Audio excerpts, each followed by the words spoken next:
अमरोहा की जहां पर केंद्र सरकार की तरफ से 1 फरवरी को आम बजट पेश होने जा रहा है। ऐसे में हर कोई इसका बेसब्री से इंतजार कर रहा है कि किस वर्ग के लिए वित्त मंत्री के पिटारे में क्या निकलेगा। हर साल की तरह जनता को बजट से काफी उम्मीदें रहती हैं और इसी को लेकर हमारे संवाददाता अरुण चाहल ने अमरोहा के आम लोगों, साथ ही महिलाएं और इसी के साथ में व्यापारी तबके से जुड़े लोगों से बजट को लेकर खास बातचीत की है। क्या कुछ कहा है इन लोगों ने, सुनिए।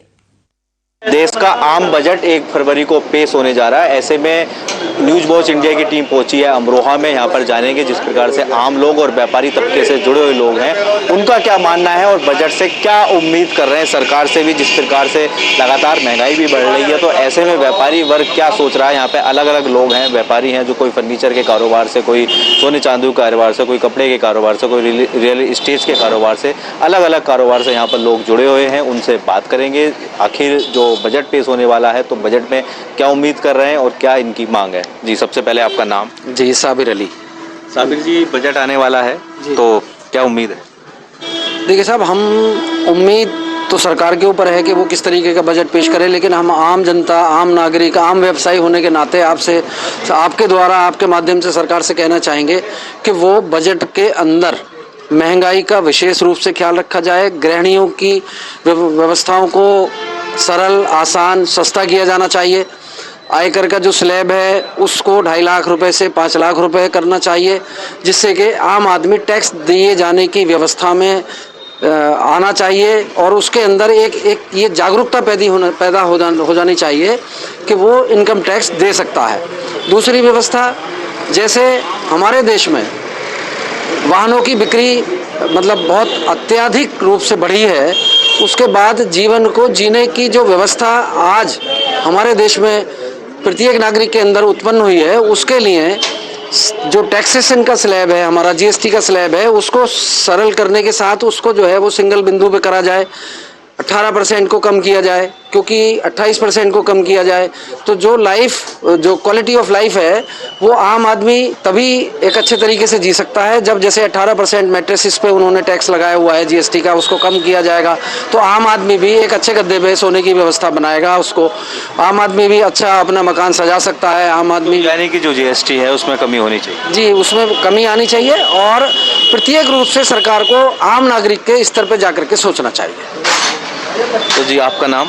मैं सुबोध कुमार सिंघल, प्रांतीय संगठन मंत्री, उत्तर प्रदेश व्यापार मंडल। चूँकि आप व्यापारी हैं तो छोटे तबके के व्यापारी भी काफ़ी परेशान रहते हैं और बजट से उम्मीद करते हैं, तो बजट से लेकर आपको क्या कह रहे हैं। हमारा सरकार से केवल एक ही निवेदन है कि जो जीएसटी है वो तो मल्टीपल स्लैब्स में लगी हुई है, जिससे हमारे व्यापारी को उसकी बिलिंग करने में अपनी एजुकेशन के हिसाब से बहुत प्रॉब्लम आता है। हम बार बार सरकार से एक ही डिमांड करते हैं कि जीएसटी को आप उत्पादन पर लगाइए। अगर आप उत्पादन पर लगाएंगे तो उसके अंदर वेरिएशन नहीं होगा और जितने व्यापारी हैं हमारे, वो अपने माल को जो एमआरपी है उसी पे गवर्नमेंट को पूरा 100% रेवेन्यू मिल जाएगा और व्यापारी को एक सिक्योरिटी मिल जाएगी कि जो जितना बढ़िया काम मार्केट में करेगा उतना ज़्यादा माल बेच पाएगा। क्योंकि अभी वेरिएशन में प्रॉब्लम ये आता है कि मॉल्स के अंदर, ऑनलाइन्स के अंदर, फड़ के अंदर और दुकान के अंदर जो खर्चे हैं उनके हिसाब से रेटों में वेरिएशन आ जाता है। तो जहाँ मद्दा माल मिलता है कस्टमर वहाँ पकड़ लेता है और सरकार को भी कलेक्शन मल्टीपल पॉइंट से कलेक्ट करना पड़ता है। तो हम ये चाहते हैं कि वो अगर उत्पादन पे लगाएगी तो 15% जो उत्पादन कर रहे हैं हमारी यूनिट्स हैं, सरकार को 100% रेवेन्यू मिलेगा, ग्राहक को रेट की गारंटी मिलेगी और व्यापारी को एक निश्चित मार्जिन तय हो जाएगा। एक बात मैं आपकी बात हो रहा हूँ, ऑनलाइन जिस प्रकार से व्यापार, ये आजकल सब चीज़ ऑनलाइन हो गई है, तो ऑनलाइन से क्या व्यापार पर असर पड़ा है। व्यापार में ये फर्क पड़ा है कि हमारा जो व्यापारी, छोटा व्यापारी है, वो अपनी जरूरत के हिसाब से माल को लेता है। ये तो बड़े व्यापारी आ गए हैं, गवर्नमेंट ने भी उन्हें अपने रेवेन्यू एक साथ उन्हें मिले, इसलिए उन्होंने बड़े बड़े मल्टीनेशनल कंपनी के लोगों को कॉन्ट्रैक्ट्स दिए हुए हैं। अमेजोन है, फ्लिपकार्ट है, स्नैपडील है। तो ये कंपनियों के साथ क्या करते हैं कि उत्पादन के सापेक्ष जो उनका माल खड़ा हो जाता है स्टॉक में, उसको वो कम रेट पे बेच देते हैं और कम रेट पे बेचने के बाद उन्हें डिस्काउंट या क्रेडिट नोट जारी कर देते हैं, जिससे उनके रेट में वेरिएशन आ जाता है और 30-30%, 40-40% मार्केट के हिसाब से वो वहाँ पे मध्य माल मिलते हैं। दूसरा, गवर्नमेंट की जो नीति बनी हुई है वो फॉलो नहीं करती, क्योंकि जो मॉल्स में माल मिलता है उसका एक मेजर सब्जेक्ट ये है कि जो कस्टमर जाएगा वो मॉल से कलेक्ट करेगा।